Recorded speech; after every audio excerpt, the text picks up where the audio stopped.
Clément Le Goff, je suis chanteur et sonneur de cornemuse et de hautbois.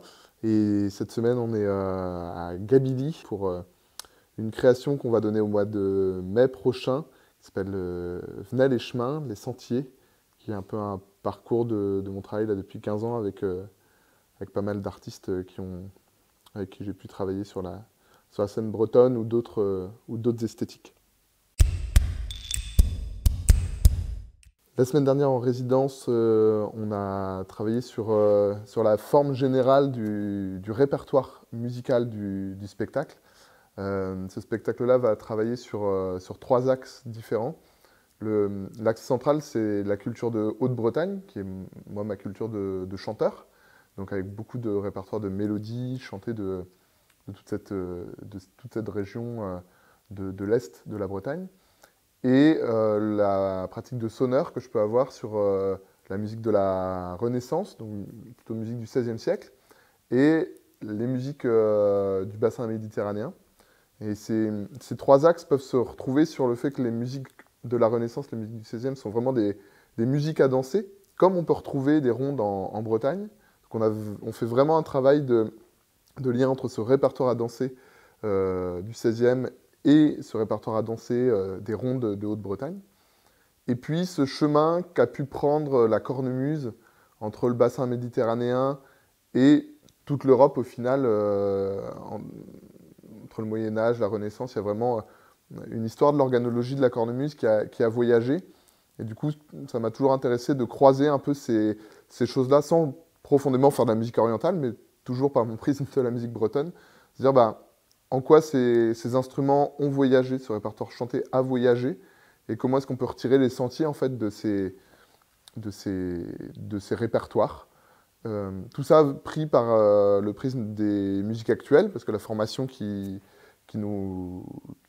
entoure ce spectacle est assez singulière, puisqu'on travaille avec des orgues des vintage des années 60, des percussions qui ont des sons assez marqués, qui touchent presque avec l'électro sur certaines choses. Donc voilà, il y a une patte sonore qui va être commune à ces trois piliers esthétiques pour avoir une ligne artistique qui soit unique en fait sur tout le spectacle.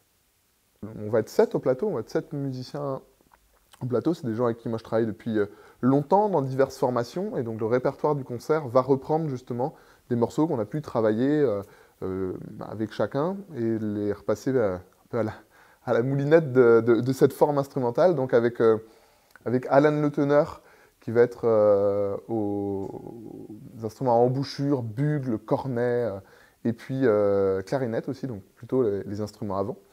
Kenan Garnadek qui sera au piano, Hubert Fardel à la contrebasse et à la basse électrique, François Taillefer aux percussions, Titouan Gauthier aux orgues, au clavier et puis au hang aussi, ces instruments suisses des années 2000 qui sont des instruments à percussion. Et puis Loumi Seveno au violon qui nous rejoint aussi également sur cette aventure. Le printemps du TNB est cette année autour de la culture bretonne.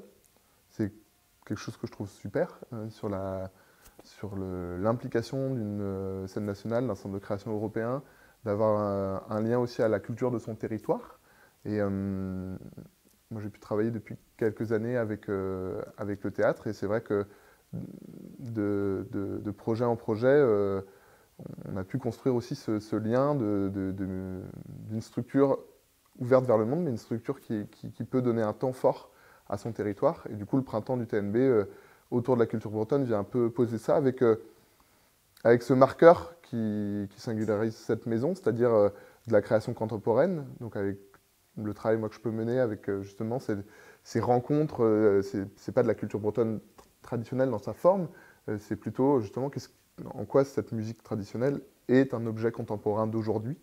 Et c'est mis en écho avec le travail d'Erwan Keravec, qui est sonneur de cornemuse, avec son projet INSI. Donc ce projet a 20 cornes, je crois qu'ils sont 20 sonneurs, et voilà, où il travaille sur cette pièce de Thierry Riley.